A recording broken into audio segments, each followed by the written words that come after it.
Hey friends, one of my favorite smells in the entire world is freshly baked bread.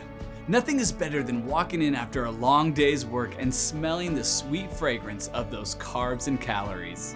In Matthew chapter 16, Jesus' disciples are arguing with each other because they forgot to bring bread while traveling on a boat.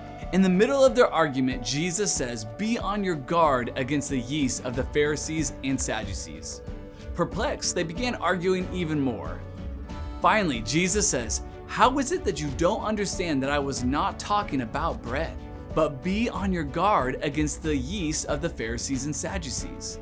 Then they understood that he was not telling them to guard against the yeast used in bread, but against the teachings of the Pharisees and Sadducees. So what was this teaching Jesus was telling his disciples to be aware of? The answer came in verse 1, which said, "The Pharisees and Sadducees came to Jesus and tested him by asking him to show them a miraculous sign from heaven." Jesus responds by saying, "Only a wicked and adulterous generation looks for a sign, but none will be given."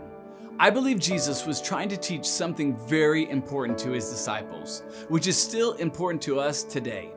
You see, the Pharisees and Sadducees had really drifted from the heart behind God's law. And I believe one of the biggest ways they did this was demanding yet another miraculous sign, instead of just believing in Jesus. For followers of Christ, God wants us to remember how faithful He has been in the past and trust Him that He will be faithful in the future. You see, just one chapter earlier, Jesus fed over 5,000 people with just a few pieces of bread and fish. Everyone saw this miracle, but just a short time later, the Pharisees and Sadducees demanded another miraculous sign. Jesus declines and basically said, only an evil generation can experience the fullness of God and still try to test God's faithfulness. Here's the point today. All of us can remember where God has been faithful in the past.